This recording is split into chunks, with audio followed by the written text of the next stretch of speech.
বাংলাদেশের ঠুটো জগন্নাথ রাষ্ট্রপতি হামিদ বাংলাদেশ ছেড়ে পালিয়েছে। এই ব্যাপারে আপনাদেরকে একটু আপডেট দিতে চাই।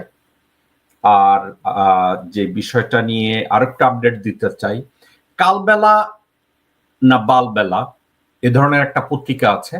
এই পত্রিকাটার নতুন মালিক কে, তার সাথে একটা রাজনৈতিক বৃহৎ একটা রাজনৈতিক দলের কি সম্পর্ক, এবং ওই লোকের সাথে ভারতের রয়ের কি সম্পর্ক, তার সাথে সন্তোষ শর্মার কি সম্পর্ক, এটা নিয়ে আমি একটু কথা বলবো। আরো একটা বিষয় নিয়ে কথা বলবো। আওয়ামী লীগকে নিষিদ্ধ করতে হবে, এখানে সাংবিধানিকভাবে অনেকে প্রশ্ন তুলেছে যে কিভাবে আওয়ামী লীগকে নিষিদ্ধ করা যায় অথবা যায় না। কেউ বলছে যায়, কেউ বলছে যায় না। এটা নিয়ে আমি একটু কথা বলতে চাই। আর কি আছে আমার সামনে যেগুলো নিয়ে আমি কথা বলতে চাই, অনেকে হায়দ্রাবাদের ইতিহাস নিয়ে আমার কাছ থেকে জানতে চেয়েছেন।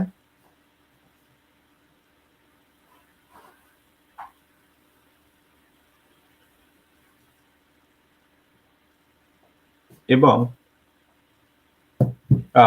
হায়দ্রাবাদের ইতিহাস নিয়ে আপনারা জানতে চেয়েছেন। আমি আমার কাছে অনেকগুলো কনগ্রাচুলেটরি নোট এসে আমার এসিস্ট্যান্ট প্রশান্ত গাঙ্গুলি বলেছে আপনারা ওই দিন আমি কাশ্মীর নিয়ে যে কথাবার্তা বলেছি এটা আপনারা পছন্দ করেছেন।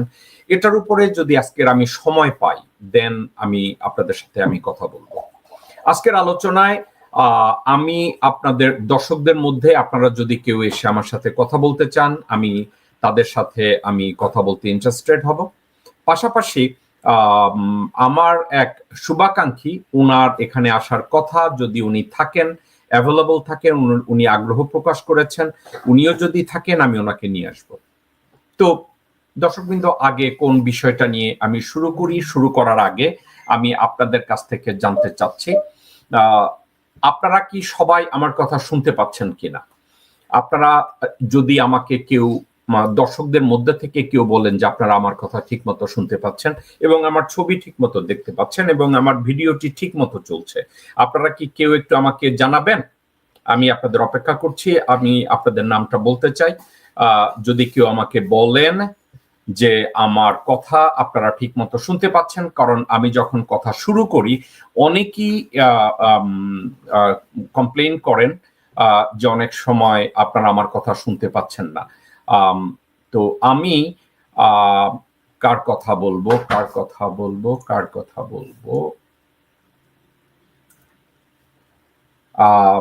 আশরাফুল ইসলাম তানভীর ভাই, আপনাকে অনেক মেহেরবানি, আপনি আমার কথা শুনতে পাচ্ছেন, আলহামদুলিল্লাহ। এবং আরো অনেক ভাই আমাকে বলেছেন যে হ্যাঁ ভাই ঠিক মতো শোনা যাচ্ছে। আর একজন ফারহানা আজিজ, শোনা যাচ্ছে ঠিক মতো আপু, আসসালামু আলাইকুম, আপনাকে অনেক ধন্যবাদ। এবার আমি যে প্রসঙ্গটা নিয়ে আপনাদের সাথে কথা বলি, আপনারা জানেন হাসিনা যখন হামিদকে প্রেসিডেন্ট নির্বাচন করেছে, মূলত এই প্রেসক্রিপশনটা এসছে ইন্ডিয়া থেকে। হামিদ রয়ের হয়ে কাজ করে 77 থেকে। 1977 সাল থেকে হামিদ, কিশোরগঞ্জের হামিদ, 3 ইঞ্চি হারুনের তথাকথিত চাচা হামিদ, ভারতের তথাকথিত ঠুটো জগন্নাথ রাষ্ট্রপতি হামিদ, হাসিনার ঠুটো জগন্নাথ রাষ্ট্রপতি হামিদ, এবং জামাতের নিরপরাধ 6-7 জন মানুষকে মৃত্যুদণ্ড দেয়াকারী হামিদ, এবং ছাত্রলীগ, যুবলীগ এবং আওয়ামী লীগের খুনিদের মুক্ত করে দেয়া হামিদ রয়ের হয়ে কাজ করছে 1977 সাল থেকে। এখন আমাদের দেশের একটা কালচার হয়ে গেছে। সে কালচারটা কি জানেন? কালচারটা হচ্ছে কেউ যদি রয়ের দালাল হয় সে বাংলাদেশে খুব পাওয়ারফুল হয়। কালচারালি আমরা একটা হারামজাদা জাতি। এই যে আমরা যে হারামজাদা জাতি, এই কথা কিন্তু স্রেফ আমি একা বলি না। দর্শকবৃন্দ, আমি যখন বলি যে আমরা হারামজাদা জাতি, ভেড়ার জাতি, শুয়োরের জাতি, এটা কিন্তু আমার কথা না। শুনেন, আওয়ামী লীগের একজন শুয়োরের বাচ্চা আমাদের বাংলাদেশিদের কি বলে একটু শুনেন। বাঙালিরা হলো চামার কুমারের জাতি। Do you want to make a defence force with the lamb? বাঙালিরা ভেড়ার জাতি। শুনছেন? আবার শুনবেন, আবার শুনেন। বাঙালিরা হলো চামার কুমারের জাতি। Do you want to make a defence force with the lamb? বাঙালিরা ভেড়ার জাতি। আমরা ভেড়ার জাতি, আমরা চামার কুমারের জাতি। আর এই রাজ্জাইকা ভারতের রয়ের দালাল শুয়োরের বাচ্চা এখন হাজতে বসে হরি বল হরে নাম এগুলো করে আর কান দেয়। আমরা ভেড়ার জাতি। দর্শক বৃন্দ, আমি এই কথা কেন বলছি জানেন? রয়ের যদি কেউ হয়, সে গর্ব করে বলে আমি ভারতের ক্যান্ডিডেট। আপনাদের ওই নির্বাচনের সময় মনে আছে ফরিদপুরের কোন এক লোক বলেছিল আমি ভারতের ক্যান্ডিডেট, আমি ঠগে যেতে আসিনি।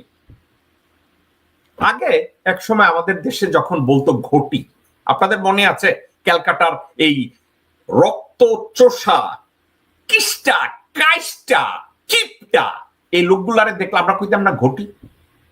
এটা কইলে লোকজন লজ্জা পাইতো, শালা আমারে ঘটি কইছে। ঘটি, ঘটিদের সাথে মাইয়া বিয়া দিতে চাইতাম না, ঘটিদের মাইয়া আমাকে বিয়া করাইতাম না। মনে আছে ঘটিদের কথা? কিন্তু এখন ঘটি কইলে কেউ জন্য একটু কলার নারে নারে না। আরে বাবা রে বাবা, আমাদের ইন্ডিয়ান রক্ত আছে। এই ধরনের কিছু শুয়োরের বাচ্চা খানকির পোলা আছে না, এরা বলে আমরা ঘটি, লজ্জা পায় না শুয়োর। তো হামিদ 1977 সাল থেকে রয়ের বেতনভুক্ত।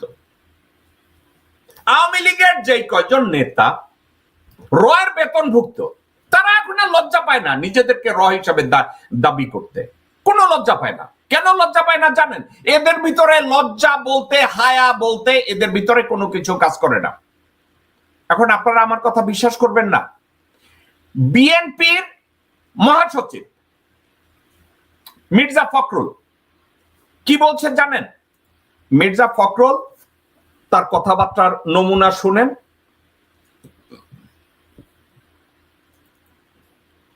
মির্জা ফখরুল র বা ভারতীয় বা হিন্দু এটা বলতে তিনি লজ্জা পান না। দেখেন সে কি বলছে। হিন্দু মুসলিম একই বৃত্তে দুটি ফুল, আমাদের সন্ধ্যা শুরু হতো শাক ও ঘন্টার ধ্বনিতে। আমি নিজেও পূজার প্রসাদ খেয়েছি বহুবার। কে হিন্দু কে মুসলমান এগুলো ভুলে গেলে চলবে না। আপনাদের একটা কথা বলি, বাংলাদেশে একজন জাতীয় কবি বানাইছিলেন এরশাদ সাহেব, তার নাম ছিল শামসুল হক।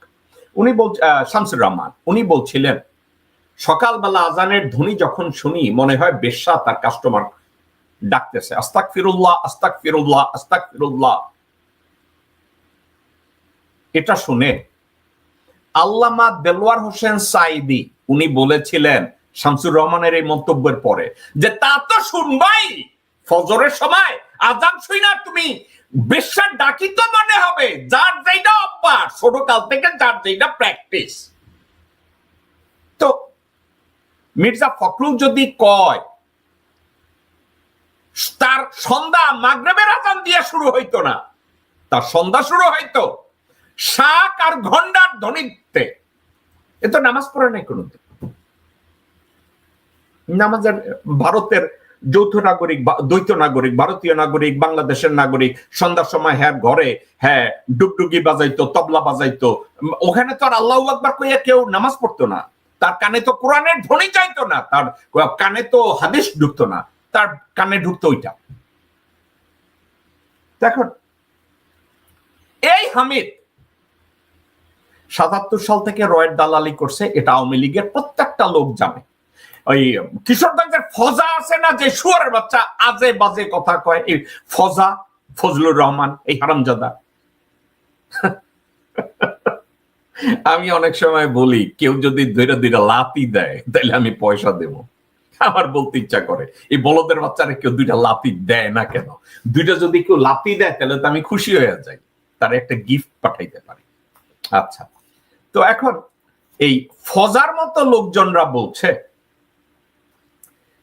মির্জা ফখরুলের মতো লোকরা হামিদের মতো লোকজনদেরকে পূজা করে, কারণ রয়ের কানেকশন আছে না, পাওয়ারফুল লোক। রয়ের লোকজনরা ভারতীয় হাই কমিশনে যাইয়া বৈশা বৈশা মদ খায়, বিয়ার খায়, লাগে একটু গরুর মুতো খায় বা গোবর খায়, এবং ভারতে যেতে গেলে তাদের কোনো চিকিৎসা খরচ লাগে না, তাদের কোনো ভিসা লাগে না, তাদের প্লেন ফেয়ার দিয়ে দেয়। এই চর্চাটা শুরু করছে কিন্তু সিরাজুল আলম খান, ওই দাড়ি মোসালা কুত্তার বাচ্চা, যারে আপনারা কেউ দাদাবাই, গুরুবাই, হারামজাদাবাই, তত্ত্ববাই, তাত্ত্বিক, বালছোল কেউ বলেন না, সিরাজুল আলম খান ওই শুয়ারের বাচ্চারে দিয়া এই রয়ের বাতলামি আতলামি শুরু হয়েছে। এই সুযোগ শেখ নারায়ণ চন্দ্র পালের বংশধর মুজিব শেখ নিছে, হাসিনা শেখ নিছে, সবাই নিছে। হামিদ যদি ৭৭ সাল থেকে এই রয়ের সেবা যত্ন করে, রয়ের সেবা দাস হয়, রয়ের সেবা দাস হয়েছে। এবং আরো একটা কথা, 99% রয়ের সেবা দাসরা দ্বৈতভাবে ভারতের নাগরিক, তাহলে হামিদও ভারতের নাগরিক, অবাক হওয়ার কিছু নাই। আপনারা যদি হামিদের কোনো একটা জায়গায় দেখেন ভারতীয় পাসপোর্ট এবং ভারতীয় আধার কার্ড আর অন্যান্য কিছু, তো আপনারা দেখবেন যে অল রাইট, সে ভারতীয় নাগরিক। তাকে রাষ্ট্রপতি বানাইছে। রাষ্ট্রপতি বানানোর মূল উদ্দেশ্য ছিল বাংলাদেশে ভারতের আধিপত্যকে কিভাবে এস্টাবলিশ করা যায়, বাংলাদেশের সার্বভৌমত্বকে কিভাবে ডিস্ট্রয় করে বাংলাদেশকে ভারতের আওতাভুক্ত করা যায়। এজন্য হামিদ তার জীবন উজাড় করে দিয়ে কাজ করেছে, রাষ্ট্রপতি হয়েছে বাংলাদেশে। তাকে রাষ্ট্রপতি বানানো হয়েছে যাতে ঠিকমতো হামিদ ভারতের সেবা করতে পারে। এখন কথাটা হচ্ছে একটা জায়গায় কথিত আছে হামিদের নাকি ক্যান্সার, 4 স্টেজ ক্যান্সার। এখন এটা নিয়ে বলা হচ্ছে যে হামিদ সে তার যে 4 স্টেজ ক্যান্সারে তাকে তার নিতে হয়, কেমোথেরাপি নিতে হয়। এখন কেমোথেরাপি নিতে গেলে তার ইসে যাওয়া দরকার,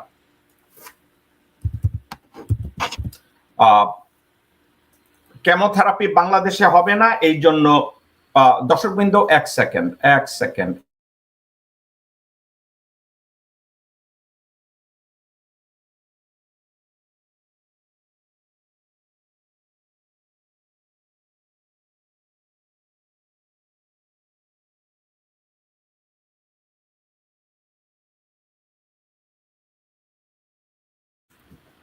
ওকে, দর্শকবৃন্দ এবার শুনতে পাচ্ছেন তো। তার নাকি কেমোথেরাপির দরকার। তো কেমোথেরাপির দরকারের জন্য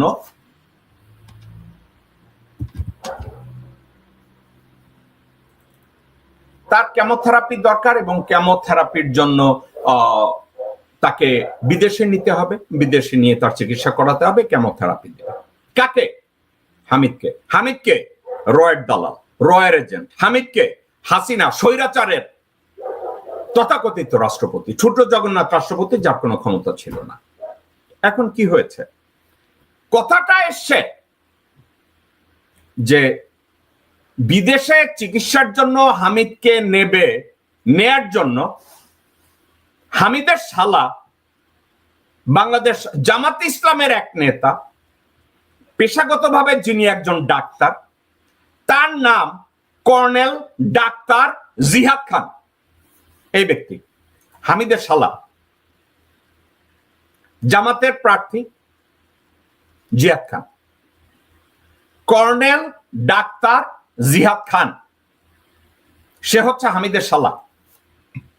চিন্তা করে দেখেন, আমরা অনেক সময় কথায় কথায় বলি না, একেবারে অঙ্গাঙ্গী ভাবে আমরা জোরে যাই। আমরা মনে করি জামাত একটা আদর্শের দল, জামাত ইসলামী ভিত্তিক একটা দল, জামাত বাংলাদেশের অস্তিত্বকে রক্ষা করবে। ইন্ডিয়ান অ্যাগ্রেশনের মুখে জামাত একমাত্র দল যারা দলের ভিতরে গণতন্ত্রের চর্চা করে। এখন সেই সরষে খেতে যদি ভূত হয়, কিশোরগঞ্জের এই কর্নেল জাহিদ খান তার বোন বিয়া দিছে হামিদের কাছে, এবং এরা খুব ভালো করে জানে এই জাহিদ খান, আমি মনে করি না তার মনে প্রাণে জামাতের কোনো সম্পর্ক আছে। তাহলে জাহিদ খান এখানে ঢুকলো কেমনে? একটা দিক থেকে ঢুকছে। হামিদ যখন রয়ের ওত নিচ্ছে, সে চিন্তা করছে জামাত এবং বিএনপির সাথে আমার ব্যালেন্স করতে হবে। র তাকে এভাবেই ট্রেন আপ করাইছে। কিভাবে ট্রেন আপ করাইছে? বাই চান্স যদি সে ধরা পড়িয়া যায়, তার আইডেন্টিটি ডিসক্লোজ হয় যে হামিদ একজন রয়ের এজেন্ট, তাকে রক্ষা করবে কে? বিএনপি ক্ষমতায় থাকলে বিএনপি করবে, জামাত ক্ষমতায় থাকলে জামাত করবে। তো জিয়াদ খানের মতো হয়তোবা হামিদ তার বউরে কইছে তোর বাইরে ক জামাত হইতে, অথবা তোর শালারে ক অমুক হইতে। আত্মীয়তার দিক থেকে কোনো না কোনো দিক থেকে তো পার হইতে হবে, তো পার হইছে। জিয়াদ খান তার এই কেমোথেরাপির উপলক্ষ নিয়ে বিভিন্ন মিডিয়ায় আসছে যে কর্নেল জিহাদ খান নাকি ডক্টর মোহাম্মদ ইউনূসের সাথে কমিউনিকেট করছে। দর্শকবৃন্দ, আমি আপনাকে একটা কথা বলি, জিহাদ খানের কোন প্রোটোকল নাই ডক্টর মোহাম্মদ ইউনূসকে রিচ করার, কোনো সম্ভাবনাও নাই। কারণ ডক্টর মোহাম্মদ ইউনূস এমন একজন ব্যক্তি, উনি যেই সাবজেক্টটায় কনসেন্ট্রেট করেন, উনি এই সাবজেক্টের উপরে ফোকাস থাকেন। এই দেন দরবার বিভিন্ন ইস্যুতে অনেক জায়গায় আমার কাছে 10,000 প্রমাণ আছে যারা তদবিরের জন্য ডক্টর মোহাম্মদ ইউনূসের কাছে যেতে চান, তাদেরকে 10,000 মাইল দূরে রাখা হয়।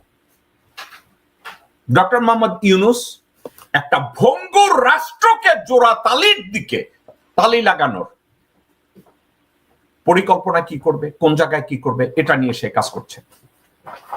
সোশ্যাল মিডিয়ায় বিভিন্ন ভাবে দেওয়া হচ্ছে এই কর্নেল জিহাদ খান সে নাকি ডক্টর মোহাম্মদ ইউনূসের কাছে গেছেন হামিদের চিকিৎসা সংক্রান্ত ব্যাপারে, which is not true at all. এখন আমি এই কথাটাকে এত শিওর হয়ে কিভাবে বলি? দর্শকবৃন্দ, একটা কথা আপনাদেরকে আমি বলি, এই জিহাদ মানে সোশ্যাল মিডিয়ায় আপনারা জেনেছেন কর্নেল জিহাদ খান ডক্টর মোহাম্মদ ইউনূসের কাছে গিয়েছে, ডক্টর মোহাম্মদ ইউনূসের কাছ থেকে তারা অনুমতি নিয়েছে, এবং ডক্টর মোহাম্মদ ইউনূসের কাছ থেকে ইমিগ্রেশনের ডিআইজি ইমিগ্রেশন মোয়াজ্জেম হোসেন জামাতপন্থী, তাকে নাকি জানানো হয়েছে যে হামিদকে ছেড়ে দাও ওখান থেকে।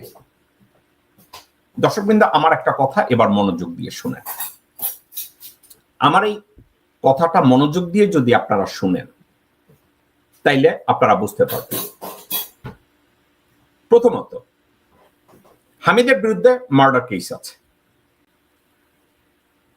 ডক্টর মোহাম্মদ ইউনূসের কাছে যদি হামিদের কোনো ফাইল যায়,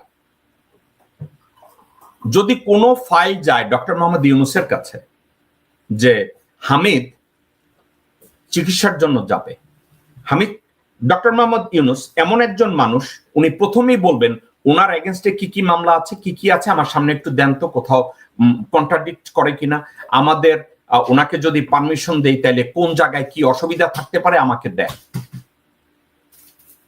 তাইলে এই সাবজেক্টগুলো চলে আসতো। ডক্টর মোহাম্মদ ইউনূস এমন একজন মানুষ, উনি অত্যন্ত ডিটেইল ওরিয়েন্টেড। হামিদের চিকিৎসার জন্য, কেমোথেরাপির জন্য কর্নেল জিহাদ খান যদি ডক্টর মোহাম্মদ ইউনূসের কাছে যেতেন, তাহলে বলতেন ওনার উপরে কি কি কেস আছে, ওনার উপরে কি কি রিকমেন্ডেশন আছে, ল এনফোর্সমেন্টের অ্যারেস্ট ওয়ারেন্ট আছে কিনা, নিষেধাজ্ঞা আছে কিনা, সবগুলো আমার টেবিলের সামনে দেন। ডক্টর মোহাম্মদ ইউনূসকে ব্যক্তিগতভাবে আপনারা যারা চিনেন, প্রত্যেকটা লোক আমার সাথে একমত হবে, ডক্টর মোহাম্মদ ইউনূস এমন একজন মানুষ, উনি নিখুঁত ভাবে না দেখে উনি কোন জায়গায় এগ্রি করবেন না ওনাকে এটা পাঠানো হোক। এখন এখানে একটা বিগ ইফ, সেটা কি? দর্শকবৃন্দ, ডক্টর মোহাম্মদ ইউনূস বাংলাদেশের চিফ এক্সিকিউটিভ। ওনার পজিশন প্রধানমন্ত্রী না, ওনার পজিশন প্রধান উপদেষ্টা। কিন্তু প্রধান উপদেষ্টা পদটাই হলো প্রধানমন্ত্রীর অফিস। প্রধানমন্ত্রী হিসাবে বাংলাদেশের প্রত্যেকটা security briefing, intelligence briefing, security and intelligence briefing কে পাবে? ডক্টর মোহাম্মদ ইউনূস পাবে। Doctor Mohammad Yunus security and intelligence briefing এর ব্যাপারে উনি 8ই আগস্ট 2024 থেকে এখন পর্যন্ত কেউ ওনাকে সিকিউরিটি বা ইন্টেলিজেন্স ব্রিফিং দেয় নাই। অর্থাৎ ডিজিএফআই, এনএসআই, সিআইডি, ডিবি এরা কেউ কোনো ইন্টেলিজেন্স ব্রিফিং নিয়ে ডক্টর মোহাম্মদ ইউনূসের সামনে যায়নি, দেখা করেনি, ওয়াকার সেটা করতে দেয়নি। প্রত্যেকটা ইন্টেলিজেন্স ব্রিফিং কে নিয়ন্ত্রণ করছে মির্জাফর ওয়াকারুজ্জামান। এখন আপনারা বলবেন এর সাথে সম্পৃক্ততা কি? সম্পৃক্ততা একটা, দর্শকবৃন্দ, যদি ডিজিএফআই, এনএসআই, সিআইডি এবং আদার ইন্টেলিজেন্স এজেন্সিস তারা যদি ডক্টর মোহাম্মদ ইউনূসকে প্রতিদিন সকাল 8টায়, আমেরিকা হয় প্রতিদিন সকাল 7টায়, সকাল 8টায় যদি ডক্টর মোহাম্মদ ইউনূসের কাছে ব্রিফিং নিয়ে যায় যে স্যার, ইওর অনার, অথবা মিস্টার প্রাইম মিনিস্টার, অথবা স্যার আজকের এই হইতেছে, এখানে এই হইতেছে, এইখানে অমুক যাইতেছে, এইখানে এই পারমিশন হইতে পারে, হামিদের জন্য এইটা হইতে পারে, এখানে ওইটা হইতে পারে, ওইখানে ওইটা হইতে পারে। দর্শকবৃন্দ, আমার কথাটা আপনারা একটু মনোযোগ দিয়ে শুনবেন আল্লাহর ওয়াস্তে। ব্রিফিংটা যদি, ইন্টেলিজেন্স ব্রিফিংটা যদি ডক্টর মোহাম্মদ ইউনূসকে দিত, তাহলে ডক্টর মোহাম্মদ ইউনূস বলতো ওকে, হামিদ কিভাবে বাইরে যায়, তার এগেনস্টে নিষেধাজ্ঞা আছে, তার এগেনস্টে মার্ডার কেস আছে, তার এগেনস্টে এতগুলো কেস আছে, I can not let him go. দর্শকবৃন্দ, লজিক্যাল। ডক্টর মোহাম্মদ ইউনূসকে আপনারা যারা চিনেন, তার কার্যকলাপ সম্পর্কে যাদের বিন্দুমাত্র ধারণা আছে, একা একা একটু চিন্তা করেন। ডক্টর মোহাম্মদ ইউনূসকে প্রতিদিনের ইন্টেলিজেন্স ব্রিফিং এ যদি বলা হয়, স্যার হামিদের এগেনস্টে এই রিপোর্ট আছে, হামিদের এগেনস্টে এতগুলো মামলা আছে, হামিদের এগেনস্টে নিষেধাজ্ঞাগুলো আছে, তাকে কি আমরা বাইরে যেতে দেব? এবং আপনারা বিশ্বাস করেন ডক্টর ইউনূস বলবে যাও, যেতে দাও? অ্যাবসলিউটলি, পজিটিভলি না। তাহলে কাহিনী কি হয়েছে? এই ইন্টেলিজেন্স ব্রিফিং গুলো নেয় মির্জাফর ওয়াকারুজ্জামান। এই ইন্টেলিজেন্স ব্রিফিং গুলো কন্ডাক্ট করে জেনারেল হাফিজ এবং জেনারেল জহির। বর্তমানে আরেকজনকে নিয়োগ করছে। কেন করছে সেটা জানেন? জেনারেল হাফিজ এবং জেনারেল জহির দুইজনকে দিছে কেন আমি বলে রাখি। ডক্টর মোহাম্মদ ইউনূস খলিলুর রহমানকে প্রতিরক্ষা উপদেষ্টা বানাইছে, তাকে যেন ইমব্যালেন্স করা যায়, তাকে যেন মিসগাইড করা যায়। কার দ্বারা? হাফিজকে দ্বারা এবং জহিরকে দ্বারা। এই হাফিজ রয়রত নিছে, জহির বিএনপির এবং একেবারে ডানে বায়ে ভারতীয় অপারেটিভ। তাদের এই দুইজনকে ওয়াকার কেন ওখানে বসাইছে দর্শকবৃন্দ? যাতে খলিল সাহেব নিরপেক্ষভাবে, ইন্ডিপেন্ডেন্টলি ডক্টর মোহাম্মদ ইউনূসকে গাইড করতে না পারে। এখন কাহিনী কি জানেন? একদিকে হাফিজ যায় বলবে স্যার এইটা, আর একদিকে জহির যায় বলবে স্যার এইটা, আর একদিকে খলিল সাহেব বলবে না এইটা। কোন একটা সাবজেক্টে ডিপ্লোম্যাটিক্যালি আপনি যদি অ্যাচিভ করতে না পারেন, সিচুয়েশনটাকে কনফিউজড করে দেন। ডক্টর মোহাম্মদ ইউনূসকে কনফিউজড করার জন্য দুইজন র ওখানে বসায় দিছে যাতে উনি কনফিউজড হন। এখন হামিদের প্রসঙ্গে আবার ব্যাক করি। হামিদ যে বিদেশে যাবে, এই সাবজেক্টটায় আমি আপনাদেরকে বলি, ডক্টর মোহাম্মদ ইউনূসের কাজের স্টাইলের সাথে পরিচিত, ইউনূসের সাথে কাজ করেছে এমন 10 জন, 15 জন, 100 জনের সাথে আমার কথা হয়েছে। তার কাজের স্টাইল, উনি অত্যন্ত ডিটেল ওরিয়েন্টেড। উনার কাছে কোনো জিনিস গেলে উনি ওইটা সম্পর্কে 10,000 প্রশ্ন তৈরি করেন। ডক্টর মোহাম্মদ ইউনূসকে যদি কেউ জিজ্ঞাসা করে, স্যার রাষ্ট্রপতি হামিদ দেশের বাইরে যাবে, কেন যাবে? ওনার ফাইল কই? ওনার উপরে কি কি আছে, কেস আছে কিনা, ওনার কি কি ব্যাখ্যা আছে, ওনার উপরে কোনো নিষেধাজ্ঞা আছে কিনা, সবগুলো এখানে হাজির করতে হবে। ডক্টর মোহাম্মদ ইউনূস এগুলো ছাড়া জীবনেও কাউকে বাইরে যাওয়ার পারমিশন দিবে না। অনলাইনে কিছু উটকো লোকজন আছে, অনলাইনে কিছু উটকো বিএনপির এবং অনলাইনে নিজেদেরকে অ্যাক্টিভিস্ট দাবি করে, লেখাপড়া জানে না, গন্ড মূর্খ, হয়তোবা IA pass BA pass MA pass করছে, নিজেরে বলে সাংবাদিক, সাংঘাতিক, বালছল, এ ধরনের কিছু লোকজন আছে। তারা এখন একের পর এক বলে আমি নিজ দায়িত্বে আমি এই সিক্রেট জিনিস প্রকাশ করলাম। কি সিক্রেট জিনিস প্রকাশ করছে? ওদের বাপের মাতা, ওদের 14 গোষ্ঠীর আড্ডি ওরা প্রকাশ করছে, ঠিক আছে? হামিদ পলাইছে এবং তারা এমন ভাবে ইন্টারপ্রেট করার চেষ্টা করতেছে যে ডক্টর ইউনূসের কাছ থেকে পারমিশন নিয়ে হামিদকে বিদেশে পাঠাইছে, আবার কার্টুন বানাইছে। হামিদরে কইতেছে, হামিদ ইউনূসে কইতেছে স্যার এই টাকা লন, আরো টাকা দিমু। আচ্ছা, এদের জ্ঞানের পরিধি কি? এই অনলাইন অ্যাক্টিভিস্ট যেসব লোকজনরা ওয়াকারের দিকে তাকাবে না, কারণ কি জানেন? ওয়াকার কোনো একদিন আপনারে হ্যালো কইছে, আপনি এখনো বসে রইছেন, আহারে আমার ওয়াকার প্রেমিক, তুমি আবার কবে আমারে কল করবা, কবে আবার তুমি আমারে সুমা দিবা, কবে আমারে তুমি একটা চাকরি দিবা? এইসব বলদের বাচ্চাদের কোন আকল জ্ঞান আছে? এইসব বলদের বাচ্চারা ওয়াকারের লগে একবার হ্যালো কইছে, এখন ওয়াকার ভাই কল করে না কেন, আমি তো তোমার জন্য জান কোরবান করে দিতেছি। অনলাইনে টিভি খুলছে, এই টিভি ওই টিভি ইন্টারভিউ করে, গত 2 দিন ধরে তাদের জিকিরের আর অভাব নাই। কইতেছে হামিদ রে বিদেশে পাঠাইছে, এই জন্য ইউনূস কত টাকা ঘুষ খাইছে। আপনাদেরকে ঠান্ডা মাথায় একটা কথা আমি বলি, যেসব লোকজনরা বলছে ডক্টর ইউনূসকে ঘুষ দিচ্ছে, স্পেশালি কোন এক জায়গায় অনলাইনে ইন্টারনেট টিভি পোর্টাল কইরা ওখানে 2টা গন্ড মূর্খ বৈশা রয়েছে, 2-3টা গন্ড মূর্খ আছে, এরা মাঝে মাঝে ব্যাখ্যা করে এই তারা ইউনূসের সব দোষ খুঁজা বাইর করে। ইউনূস ওদের পুটকির মধ্যে কবে মিডল আঙ্গুল দিছে তেল ছাড়া, ওইটাও তাদের মনে আছে, কিন্তু ওয়াকার অগ কোনো একদিন হ্যালো কইছে, ওই আবেগে এখনো বসে রয়েছে। ওয়াকার বোধহয় এখনো ওদের পুটকি মারার জন্য রেডি হইয়া বসে রয়েছে, অথচ অগলগে এখন হ্যালো কয় না।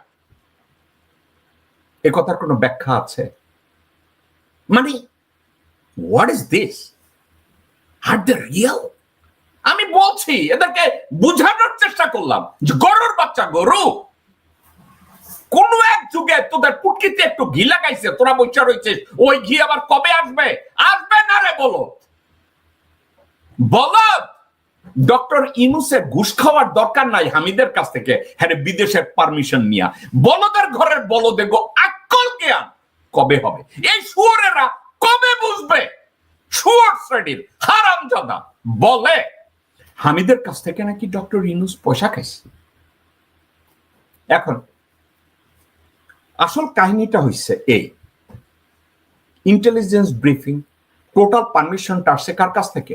ওয়াকারের কাছ থেকে।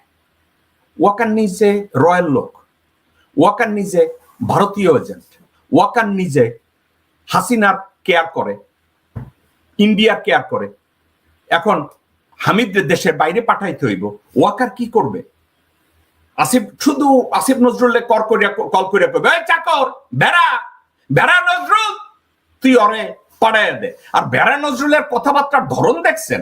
বেড়া নজরুল যখন কথা কয়, বেড়া নজরুলের কথা মনে হয় এই শালা এক বুবুক্ষ হারামজাদা, এর কোন আকল জ্ঞান নাই। আমি এই বেড়া আসিফ নজরুলের এই দেখে, আমি বেড়া আসিফ নজরুলের কথাবার্তার ধরন দেখাই, আমি আকাশ থেকে পড়ি। এই বেড়া আসিফ নজরুল এর কি কোনো আকল জ্ঞান আছে? ভেড়া আসিফ নজরুলের আমি আপনাদেরকে দর্শকবৃন্দ একটা জিনিস আমি শেয়ার করতে চাই। ভেড়া আসিফ নজরুল কি বলে?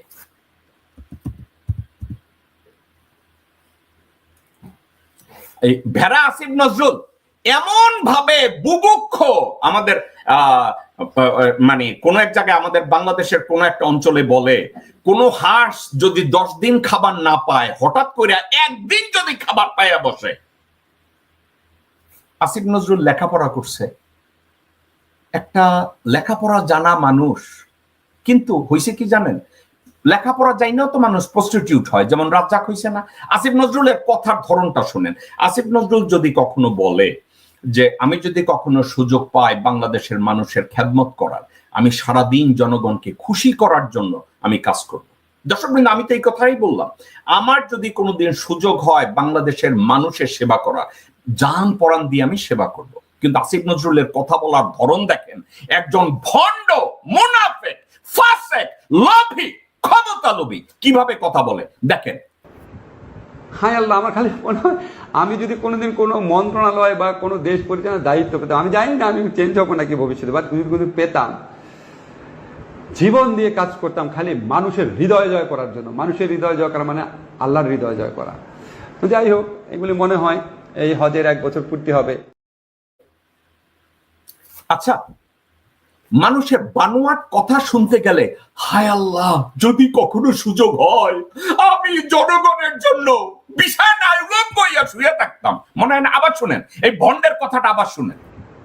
হায় আল্লাহ, আমার খালি মনে হয় আমি যদি কোনোদিন কোনো মন্ত্রণালয় বা কোনো দেশ পরিচালনার দায়িত্ব পেতাম, আমি জানি না আমি চেঞ্জ হবো নাকি ভবিষ্যতে, বা যদি পেতাম, জীবন দিয়ে কাজ করতাম খালি মানুষের হৃদয় জয় করার জন্য। মানুষের হৃদয় জয় করা মানে আল্লাহর হৃদয় জয় করা। তো যাই হোক, এগুলি মনে হয় এই হজের 1 বছর পূর্তি হবে। এইটা কি রিয়াল? এইটা কি রিয়াল আসিফ নজরুল? হায় আল্লাহ, হায় আল্লাহ। এই মফিজের কথা শুনছেন? এই মফিজ কি বলে? মফিজ কি বলে? এইটারে আমরা অনেকে সত্য মনে করি যে এই লোক ভালো। এর কথাবার্তা কোনো কিছু খুঁজে পাইছেন? মানুষের ভণ্ডামিরও একটা শেষ থাকে। ভণ্ডামি কাহাকে বলে এরও একটা শেষ থাকে, কিন্তু এই আসিফ নজরুলের এই ভণ্ডামির শেষ আছে। তো আসলে কি হয়েছে, হামিদের সাবজেক্টে ওয়াকারের কাছে, ওয়াকার জানে প্রথম কার কাছে গেছে? এই জাহিদ খান, কর্নেল ডাক্তার জাহিদ খান। হ্যাঁ, ওই আর্মি প্রোটোকলে কোন জায়গায় ওয়াকার পর্যন্ত পৌঁছাইছে। ওয়াকার বইলা দিছে, ওয়াকার পৌঁছানোরও দরকার নাই। ওয়াকারের সাথে হাসিনার রেগুলার কথা হয়, ভারতের রয়ের রেগুলার কথা হয়, ভারতীয় জেনারেল সেনাধ্যক্ষ জেনারেল দ্বিবেদীর সাথে প্রত্যেকদিন কথা হয়। এটা তো ওপেন সিক্রেট। দর্শক বৃন্দ, এটা আপনারা জানেন না যে ওয়াকার প্রত্যেকদিন রয়ের সাথে কথা বলে, ভারতের সেনাপ্রধান বলে, বাংলাদেশ আর্মির সাথে তার প্রত্যেকদিন আলাপ আলোচনা হয়, তাদের কমিউনিকেশন অতি উত্তম, এটা বলে না? ওকে, তো ওয়াকারের কাছে গেছে। ওয়াকার তার চাকর নজরুলের বলছে, এই চাকর নজরুল, হামিদ রে বিদেশে পাঠা। তো হামিদ রে বিদেশে পাঠানোর জন্য আসিফ নজরুল কি করছে? ওই যে লেফটেন্যান্ট জেনারেল জাহাঙ্গীর আছে না, কোমরবাঙ্গা জেনারেল, কোমরবাঙ্গা জেনারেল তো কোমরবাঙ্গা জেনারেল জাহাঙ্গীর, কোমরবাঙ্গা জেনারেল জাহাঙ্গীর সে হয়তো জানেও না। কারণ কোমরবাঙ্গা জেনারেল যখন কোন জায়গায় নামাজ পড়তে বসে, এর কোনো উত্তর দক্ষিণ এক পদ আছে না, আবোধা, আবোধা বুঝেন, বোধ কাজ করে না যার। এই লেফটেন্যান্ট জেনারেল জাহাঙ্গীর হয়েছে আবোধা এক বস্তু। কোন জায়গায় হয়তো বসে রয়েছে, আসিফ নজরুল পাত্তাও দেয় নাই যে আসলে এই আবোধা জেনারেল রে তারা জানাইব কিনা। তো তারা হয়তো লেফটেন্যান্ট জেনারেল জাহাঙ্গীর, আমি এই লোকটার দিকে তাকাইলে আমার একটু খারাপ লাগে, এই তো একটা আবোধা গোলালো, এর ওইখানে বসাইছে কেন জানেন? এই আব্দুল রে, যাতে এই আব্দুল দুনিয়া সম্পর্কে কোনো খেয়াল না করে। এই যে হামিদ যাবে দেশের বাইরে, এটা ডিজিএফআই জানে না দর্শক বৃন্দ? ডিজিএফআই জানে। এটা কি এনএসআই জানে না দর্শক বৃন্দ? এনএসআই জানে। এটা কি সিআইডি জানে না দর্শক বৃন্দ? সিআইডি জানে। এটা কি ডিবি জানে না দর্শক বৃন্দ? ডিবি জানে। এর প্রত্যেকটা এজেন্সি কার নিয়ন্ত্রণে দর্শক বৃন্দ? এই প্রত্যেকটা এজেন্সি মির্জাফর ওয়াকারুজ্জামানের নিয়ন্ত্রণে। এখন এই অনলাইন টিভির যে দুই মাকাল ফল আছে, অনলাইন টেলিভিশনের দুইটা বা তিনটা স্টুজেস আছে, ওরা কি জানে না এই এজেন্সিগুলো কারা নিয়ন্ত্রণ করে? জানে, কিন্তু ওয়াকারের নিয়ে কোনো কথা বলবে নাই। কারণ ওদের পুটকি টাটায়, ওদের ব্রেইন টাটায়, ওদের চোখ টাটায়, ওরা মানসিকভাবে বিকলাঙ্গ, ওরা অন্ধ। লজিক্যাল কথা আমি আপনাকে যেভাবে বললাম তাই। তো আসিফ নজরুল কি করেছে? আমার ধারণা আসিফ নজরুলের এখানে কোনো কিছু নিয়ন্ত্রণেরও দেয় নাই। ডিসিএফআই রে বইলা দিছে ওরে পাঠানোর ব্যবস্থা করো, পুলিশের আইজি রে বাহারে বইলা দিছে যাও এটাকে ব্যবস্থা করো। হামিদরে পাঠাই দিছে। ডক্টর ইউনূস সাহেব হয়তো জানছে তার পরের দিন। আমার কথা বুঝতে পারছেন? তো এইটা নিয়ে এই নিরীহ সদু লোকটারে যখন ধরছে জেনারেল জাহাঙ্গীর, সদু লোকটায় কি কইছে শুনেন। সাবেক রাষ্ট্রপতি আব্দুল হামিদ গতকাল চলে গেছেন, আস্থা মামলার আসামি। আজকে আপনিও শুনেছেন যে আপনার মন্ত্রণালয় হয়তো যুব ঐক্য পরিষদ আপনার ঘেরাও করেছে, যে বিষয়টা কিভাবে ছিল? এটা একটা, এই ঘটনাটা মানে ঘটবে আমরা কোনো সময় আশাও করি নাই, বাট এটা মানে একটা অপ্রত্যাশিত ঘটনা। এটার জন্য যারা দায়ী তাদের আমি অবশ্যই আইনের আওতায় নিয়ে আসবো। এটা একটা অপ্রত্যাশিত ঘটনা। এই ঘটনাটা আমিও এই আসার পরে জানতে পারছি, এবং এটার জন্য যারা দায়ী আমি তাদের আইনের আওতায় নিয়ে আসবো। এটা যেহেতু আমি এখনো পর্যন্ত ইনভেস্টিগেশন রিপোর্টটা পাই নাই, যারই ব্যর্থতা থাকুক তারই আমরা আইনের আওতায় নিয়ে আসবো। উনি বলছে আইনের আওতায় আনবে। জেনারেল জাহাঙ্গীর, আপনার প্রতি আমার মায়া লাগে, আপনার প্রতি আপনি একটা বোধহীন একটা মানুষ। আপনি কি করে তাদেরকে আইনের আওতায় আনবেন? ওনাকে আইনের আওতায় তাদেরকে আইনের আওতায় আনতে গেলে প্রথমে গ্রেফতার করতে হবে জেনারেল ওয়াকারুজ্জামানকে, আপনাকে গ্রেফতার করতে হবে কর্নেল শহীদ খানকে, জিহাদ খানকে, আপনাকে গ্রেফতার করতে হবে ডিআইজি মোয়াজ্জেমকে। কই ওদের ছবিগুলা কই দর্শক বিন্দু, আপনাদেরকে একটু দেখাই। তাকে গ্রেফতার করতে হবে, ডিআইজি ইমিগ্রেশন মোয়াজ্জেম হোসেনকে। মোয়াজ্জেম হোসেন বলে দিবে আমাকে আর্মি হেডকোয়ার্টার থেকে অর্ডার দেওয়া হয়েছে। কর্নেল জিহাদ খানকে যখন নাড়াচাড়া করতে যাবেন তখন দেখবেন জামাত চিল্লায় উঠবে, জামাত বলবে উনি এটা কি করেছে, একটা মারা যায় এমন একটা লোক তাকে চিকিৎসা দেওয়ার জন্য এই কাজটা করেছে। আপনি কি এটা পারবেন? আপনি কি আসিফ নজরুলকে গ্রেফতার করাতে পারবেন? আপনি আননেসেসারি কেন বলতে গেছেন যে আপনি তাদেরকে যদি না আনতে পারেন তাইলে আপনি নিজে রিজাইন করবেন? আপনার কি তো মির্জাফর ওয়াকারুজ্জামান আপনার ওখানে বসাইছে। আপনি ভাই একজন লেম্যান, আপনার বোধশোধ নাই। আপনি ভালো কাজ করছেন না খারাপ কাজ করছেন আল্লাহ জানে, বাট আপনার খুব ক্লোজ একজন বন্ধু জাহাঙ্গীর সাহেব আমাকে বলছে আপনি একজন সৎ মানুষ। না, আমিও তার কথাটাকে ধরে নেই, কারণ যে লোক বলছে সে আপনার ব্যাচমেট, আপনারা হয়তো একই রুমে থাকতেন। সে বলছে যে আপনি অনেক ভালো মানুষ। তো আপনি কেন বলছেন যে আপনি রিজাইন করবেন? আপনি রিজাইন করা উচিত, কারণ আপনারা তো আসলে স্বাধীনভাবে কাজ করতে দেয় না। দেয় জেনারেল ওয়াকারুজ্জামান চারিদিক থেকে বাধার সৃষ্টি করে, আপনারা তো কাজ করতে দেয় না। আইজি কেও ঠিক মতো কাজ করতে দেয় না। তো আপনারা এই দায়িত্ব নিচ্ছেন, অথচ কাজগুলো আপনারা ঠিক মতো করতে পারতেছেন না। বাংলাদেশ জামাত ইসলামী, আপনাদেরকে আমি ইজ্জত দিয়ে কথা বলি, কিন্তু আপনারা কর্নেল জাহিদ খানের মতো এই লোককে কিভাবে আপনাদের পার্টিতে আপনারা রেখেছেন?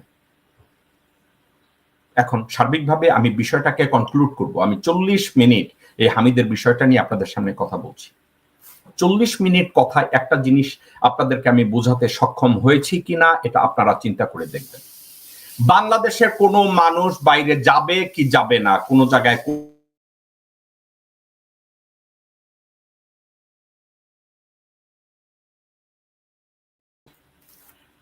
দর্শকবৃন্দ, আপনাদের আমি বুঝাতে পেরেছি কিনা? বাংলাদেশ থেকে কে বাইরে যাবে বা কে বাইরে যাবে না, this is the subject of law enforcement, this is the subject of intelligence, military intelligence, civil intelligence and everything. এই ইন্টেলিজেন্সের কোনোটা ডক্টর মোহাম্মদ ইউনূসের নিয়ন্ত্রণে নাই। এটা নিয়ন্ত্রণ করে মির্জাফর ওয়াকারুজ্জামান। মির্জাফর ওয়াকারুজ্জামান যদি এগুলো নিয়ন্ত্রণ করে, তাহলে ডক্টর মোহাম্মদ ইউনূস ঘুষ খাইছে, এইসব গাঁজাখুরি গাঞ্জুটি গান্ডু এইসব লোকজনদের কথাবার্তার কোনো উত্তর দক্ষিণ আছে? যারা বলে ইউনূস পয়সা খাইছে আবার কার্টুন বানাইছে। আরে বেটা, তোরা পয়সার জন্য পাশার কাপড় উদলা কইরা রাখিস, ওয়াকার তো কখন তোদের পুটকিতে ঘি মারবে এই জন্য। ওয়াকার তো তোদের সাথে বেটা এখন কথাও বলে না, ওয়াকারের পূজাটা করিস কেন? হ্যাঁ রে বলদের ঘরের বলদ, যা চাপতে থাকে। তোরা ওয়াকারের একটা মূর্তি বানাইয়া তার পুটকি চাপতে থাকে। তবু যদি আল্লাহ ওয়াকারের দিয়া তবু যদি কেউ একটু ঘি তৈরি করিয়া তোদের পুটকিতে আবার লাগাইয়া দেয়, তোদের অনলাইন কোন গোলালুর কোন ছাতু আছে না, টিভি, হেডের লইয়ে তোরা যা জান্নাতে যা, বলদের ঘরের বলদেরা। আমার কাছে অত্যন্ত বিরক্ত লাগে। মানুষ যখন লেখাপড়া করে তারা একটু দূরদর্শী হয়। মানুষ যখন একটু লেখাপড়া করে আবার বলে আমি ইনভেস্টিগেটিং জার্নালিজমের করি। তুমি বাল করো, তুমি বাল করো। একটা জিনিস আমি বুঝি না, সেটা কি জানেন? লেখাপড়া করেছেন, পরিস্থিতি বুঝেন না, লোভ আপনাদেরকে এতটা অন্ধ করে দেয়, লোভ এত অন্ধ করে আপনাদেরকে। আপনাদের আক্কল জ্ঞানে ধরলো যে এই কর্নেল জিহাদ খান টাকা লইয়া গেছে, অথবা হামিদ টাকা লইয়া গেছে ডাক্তার ইউনূসের কাছে যে একটু যাওয়ার পারমিশন দেন। আপনাদের ব্রেইনে এইটা ঢুকলো। আর আমি যে কথাগুলো বললাম, ইন্টেলিজেন্স ব্রিফিং, এগুলো শুধু ব্রিফিং না, বাংলাদেশের প্রত্যেকটা ইন্টেলিজেন্স এজেন্সিকে নিয়ন্ত্রণ করে জেনারেল ওয়াকার। বাংলাদেশের ল এনফোর্সমেন্ট যেদিন মিলিটারিকে ম্যাজিস্ট্রেসি পাওয়ার দেওয়া হয়েছে, সেদিন থেকে army chief, army, navy, air force, RAB, BGB, police, answer VDP সবকিছু নিয়ন্ত্রণ ওয়াকারের হাতে। আপনারা কি এটা বুঝেন? লেখাপড়া করছেন? আপনারা জানেন এগুলো সম্পর্কে? কিচ্ছু জানেন না, আজাইরা কথা বলেন। আমি সাবজেক্টটা শেষ করব এই বলে আজকের এই হামিদের সাবজেক্টটাকে শেষ করব। হামিদ ক্যান্সারের চিকিৎসার একটা ধোঁয়া তুলে সাবজেক্টটাকে সফট করে ওয়াকারের গাইডেন্সে, রয়ের নির্দেশনায় তাকে বাংলাদেশ থেকে পালাতে সহায়তা করেছে মির্জাফর ওয়াকারুজ্জামান। That's it. এর চেয়ে বেশি কিছু বলার নাই।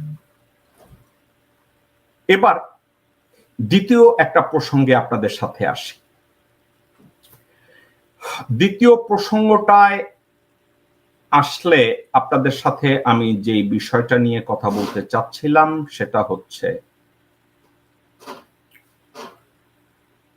খুব বড় একটা বিষয় নিয়ে আপনাদের সাথে আমি কথা বলবো, সেটা হচ্ছে ভারত পাকিস্তান যুদ্ধ নিয়ে। পাহেলগাম কাশ্মীর, এটা সম্পর্কে বিশাল একটা ইন্টেলিজেন্স ব্রিফিং আমি শুনেছি।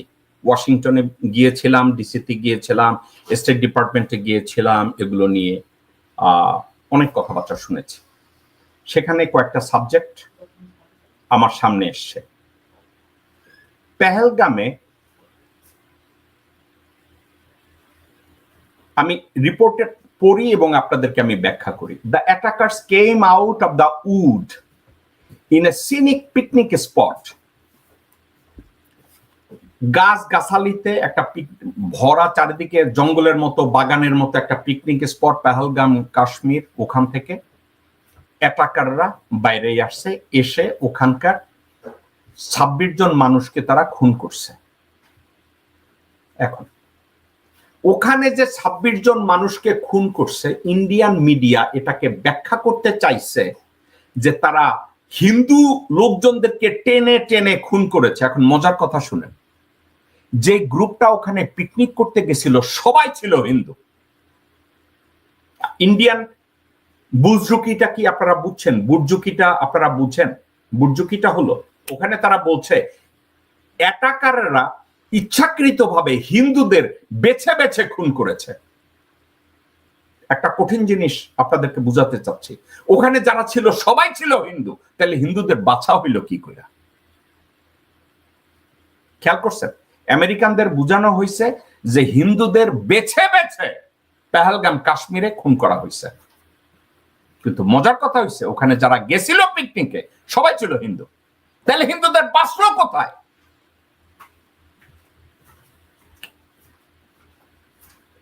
A little known group called Resistance Front,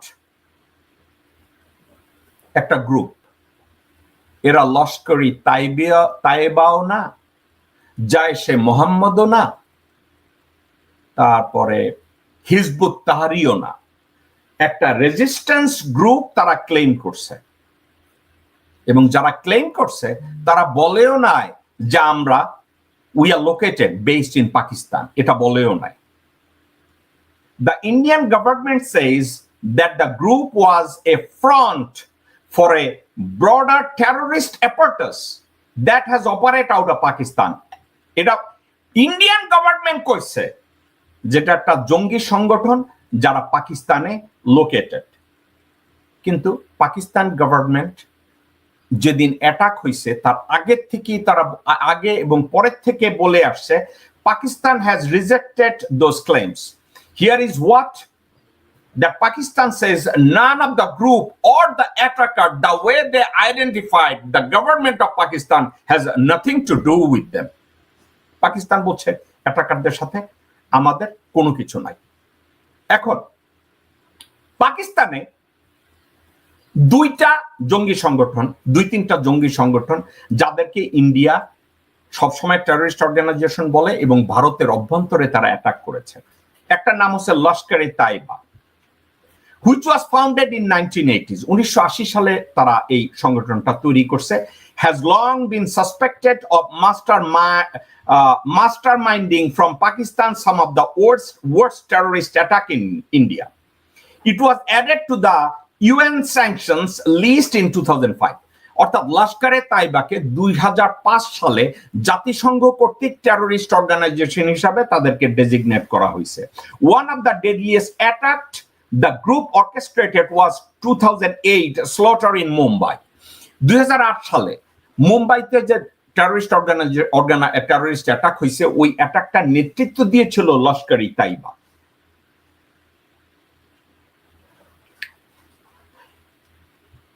ওখানে 160 জন ভারতীয়কে খুন করা হয়েছে। Nearly a dozen gunmen arrived on a boat and waged a day of carnage, including taking hostage a major hotel.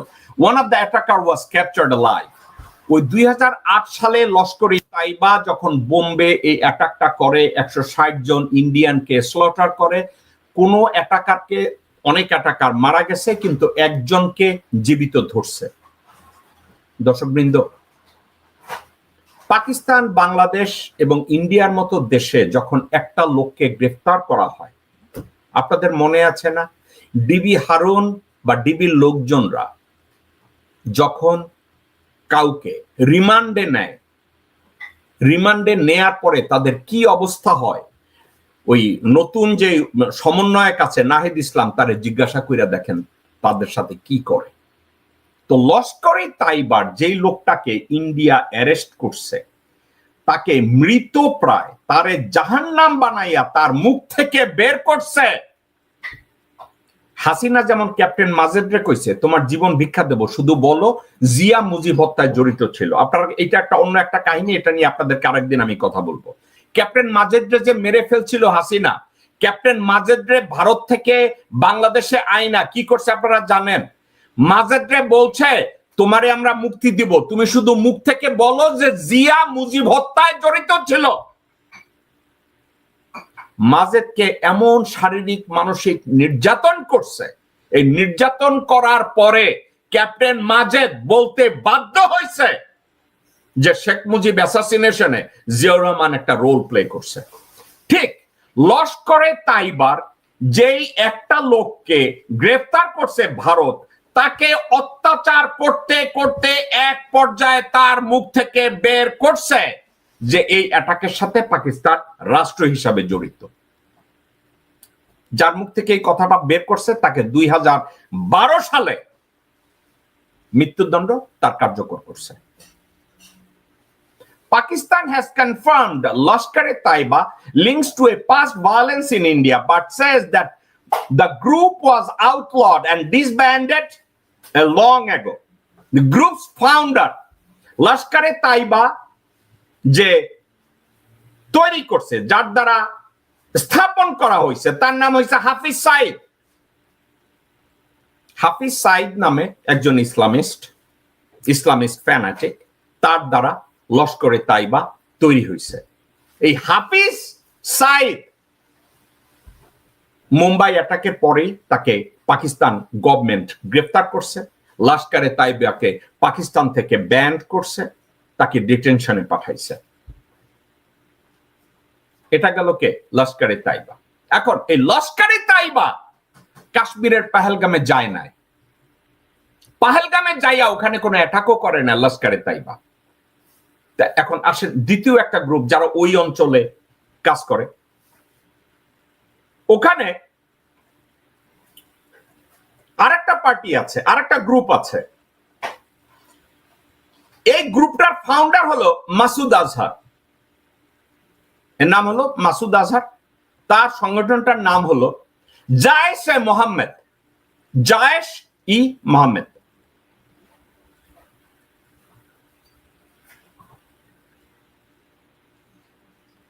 Their activities have not been limited to there. The group's founder Masood Azhar was imprisoned in India in 1990s for militant activities in Kashmir, but was released as part of the hostage deal in 1999.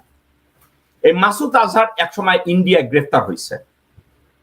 আপনাদের মনে আছে তো, পাকিস্তান এই Indian এক পাইলটকে ভারত গ্রেফতার করছে, জাইশ গ্রেফতার করছিল। ভারতীয় এক পাইলটকে পাকিস্তানে অ্যারেস্ট করছিল। পরবর্তী সময় তারা সোয়াপ করছে, এই মাসুদ আজহারকে তারা মুক্তি দিছে এবং ভারতীয় পাইলটকে তারা ব্যাক করাই আনছে। এখন জায়েশ-ই-মোহাম্মদ is accused of multiple deadly attacks in Kashmir, including the 2019 bombing of an Indian military convoy that brought the two countries into a brief conflict. India military forces says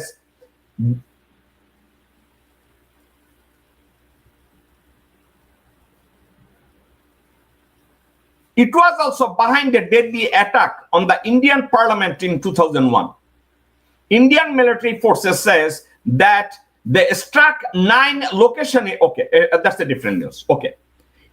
Jaish-e-Mohammed Indian parliament তারা attack করছিল 2001 সালে এবং ওই অ্যাটাকের পরে জাইশ-ই-মোহাম্মদের যে founder তাকে arrest করা হয়েছিল, কিন্তু পরবর্তী সময় সোয়াপ হয়েছে।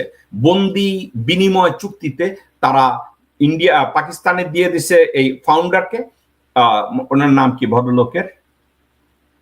মাসুদ আজহার।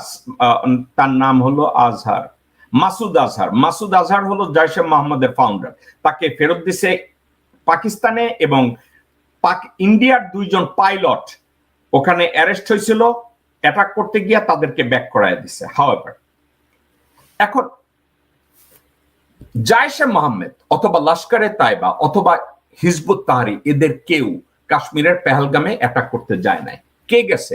এমন একটা রেসিস্ট্যান্ট গ্রুপের কথা বলছে যার সাথে পাকিস্তানেরও কোনো সম্পর্ক নাই, অন্য কারো কোনো সম্পর্ক নাই। রয়ের সবচেয়ে বড় একটা শক্তি কি জানেন? রয়ের সবচেয়ে বড় শক্তি হলো তারা হারুনের মতো, ডিবি হারুনের মতো লোককে হায়ার করে, তারা জিয়াউল হাসানের মতো লোককে হায়ার করে, তারা কি করে হামিদের মতো লোককে হায়ার করে তারা ওখানে বাংলাদেশে হলি আর্টিসান বেকারিতে যেমন একটা অ্যাটাক তৈরি করছে, এ ধরনের অ্যাটাক তৈরি করে। ভারতীয় এই সাবজেক্টে অত্যন্ত এক্সপার্ট। তারা কি করে? ওই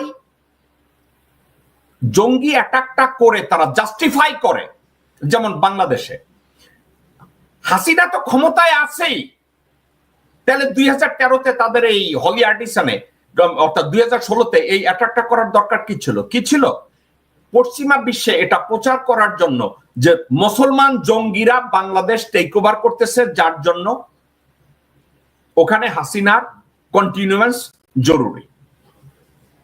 কাশ্মীরে যখন আর্টিকেল 370 সাসপেন্ড করে কেন্দ্রের শাসন জারি করলো, জম্মু এবং কাশ্মীরে ইন্ডিয়া প্রমাণ করতে চায় যে ওখানে যা আছে সব জঙ্গি।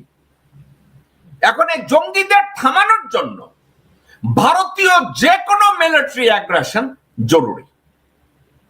2 দিন পরে ইসরায়েল যেমন কথায় কথায় বলে না আমাদেরকে Israel has the right for self defence, অর্থাৎ কি জানেন, ইসরায়েল তাদের নিজের প্রতিরক্ষার জন্য যে কাউকে মারতে পারবে, যে কাউকে খুন করতে পারবে, যে কাউকে ধর্ষণ করতে পারবে।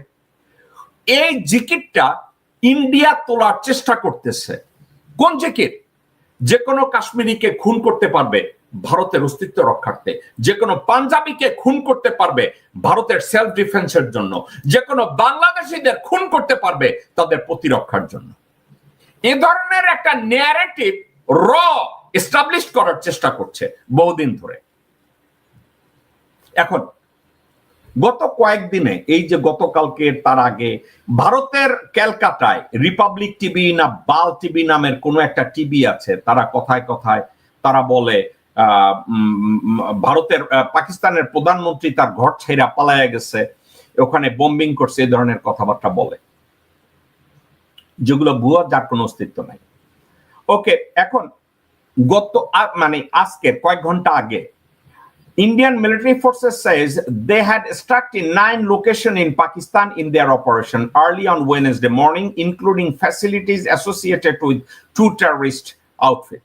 India বলছে তারা টোটাল 9টা লোকেশনে এয়ার স্ট্রাইক করছে, বোম্বিং করছে, যেখানে ওই লস্করি তাইবা, তারপরে জাইশে মোহাম্মদ অথবা আল কায়দা এদের ঘাঁটি আছে, এমন জায়গায় তারা বোম্বিং করছে। এবং ওখানে তারা বলছে 100 টেরোরিস্টকে তারা মেরে ফেলছে।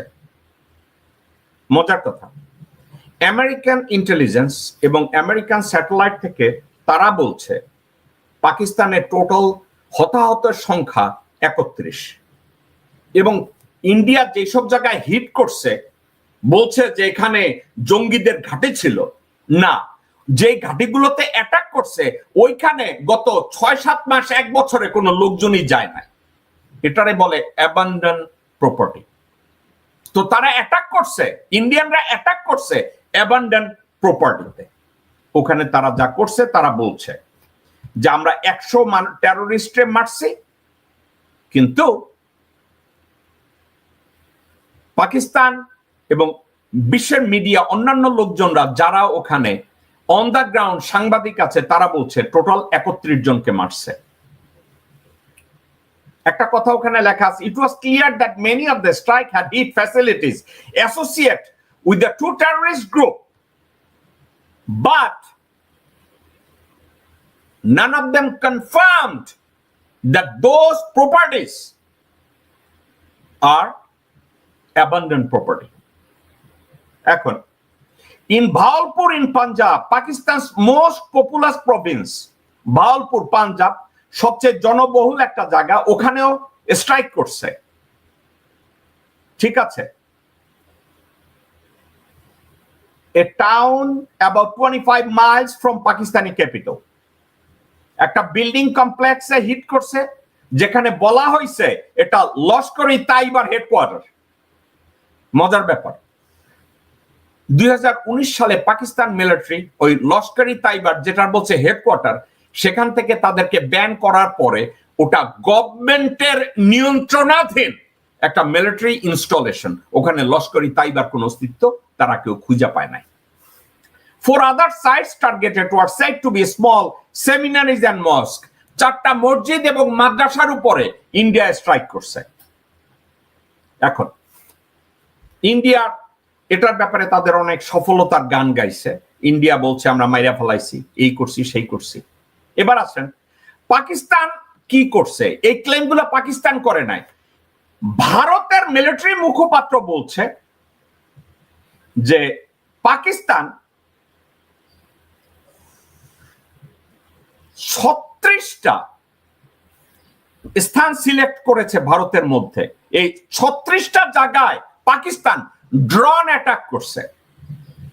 কতবার ড্রোন অ্যাটাক করছে? তারা পাকিস্তান নাকি 300 থেকে 400 ড্রোন ব্যবহার করছে ইন্ডিয়ার অভ্যন্তরে। পাকিস্তান কইছে না আমরা এটা করি নাই, আমরা আর্টিলারি শেলিং করছি। An Indian military official says that Pakistan used 300 to 400 drone. According to the Indian military official, Bhyomika Singh, Pakistan military carried out multiple violations of Indian airspace along the entire western border with military infrastructure the intended target, along with the international border and line of control drawn, instruction were attempted from 36 location, approximately 300 to 400 drone. একটা কথা, পাকিস্তান অস্বীকার করছে যে আমরা কোনো drone attack করি নাই। এখন আমেরিকার রিলায়েবল নিউজ এজেন্সি যেগুলো, যেমন আমেরিকান নিউজ এজেন্সি যেগুলো রিলায়েবল কিছুটা, New York Times, Al Jazeera, Washington Post, তাদের রিপোর্টিং এ তারাও বলছে পাকিস্তান যদিও ডিনাই করছে যে 300 থেকে 400 ড্রোন অ্যাটাক করছে 36টা ভারতীয় লোকেশনে, এটা যুদ্ধের সময় এ ধরনের ডিনায়াল থাকে। এখন ইন্ডিয়া দাবি করতেছে এই ড্রোন গুলো নাকি টার্কির সাপ্লাই দেয়া। যদি টার্কির সাপ্লাই দেওয়া ড্রোন পাকিস্তান ব্যবহার করে থাকে, তাইলে ইন্ডিয়ার অবস্থা ভালো থাকার কথা না। সাবজেক্টটা এই। আরো একটা কথা আমি কয়েকদিন আগে বলেছিলাম যে এই পরিসরে এই মুহূর্তে ইন্ডিয়া পাকিস্তানকে অ্যাটাক করছে স্রেফ মুখ রক্ষা করার জন্য। কারণ এটা শুধু পাকিস্তানি ইন্টেলিজেন্স না, পৃথিবীর অনেক ইন্টেলিজেন্সরা একটা হিন্টস দেওয়ার চেষ্টা করছে। পেহেলগামে যে অ্যাটাকটা হয়েছে, এই অ্যাটাকটা সেলফ ইনফ্লিকশন, অর্থাৎ নিজেরা এই অ্যাটাকটা করে তারা এই কাজটা করছে। এখন এই যুদ্ধ, এই জরুরি অবস্থা কি আমি মনে করি শেষ হবে নাকি ফুল ওয়ার শুরু হবে? আমি বিশ্বাস করি যে এটা 1-1.5 সপ্তাহ বা ম্যাক্সিমাম 2 সপ্তাহের ভিতরে পরিস্থিতি নর্মাল হয়ে যাবে। একটা কারণে, neither Pakistan nor India can afford this war. কারণ এটাকে যদি একটা ফুল ব্লন ওয়ার হিসাবে যায়, অর্থনৈতিকভাবে পাকিস্তান এবং ইন্ডিয়া জাহান্নামে গিয়ে পৌঁছবে, নাম্বার 1। এন্ড নাম্বার 2, ভারত তার অস্তিত্ব রক্ষার্থে এই যুদ্ধ এফোর্ড করে না। কারণ চায়না এই সুযোগটা পুরোপুরি কাজে লাগাবে, পাকিস্তান এই সুযোগ কাজে লাগাবে।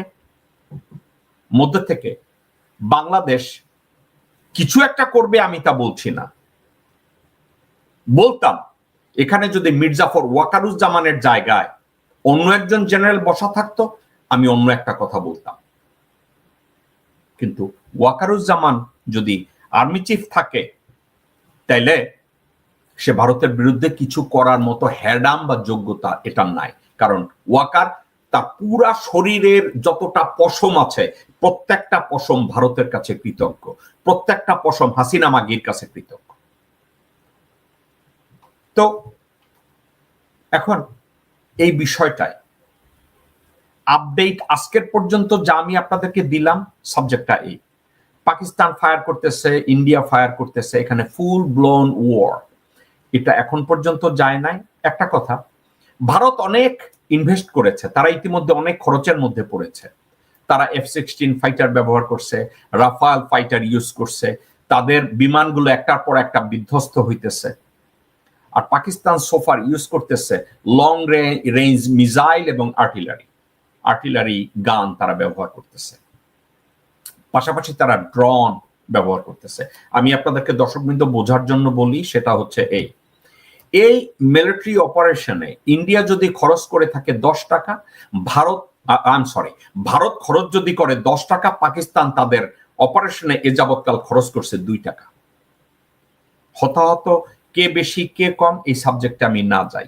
অনেকে আমাকে প্রশ্ন করেছে, জেকব ভাই আপনি কি গাজওয়াতুল হিন্দের সাথে এই যুদ্ধকে শুরু মনে করেন কিনা? না ভাই, আমি এটা নিয়ে এই মুহূর্তে মনে করি না। গাজওয়াতুল হিন্দ যেই এপিক স্টোরি বা এপিক প্রেডিকশনের কথা বলা আছে, না আমরা ওখানে পৌঁছিনি।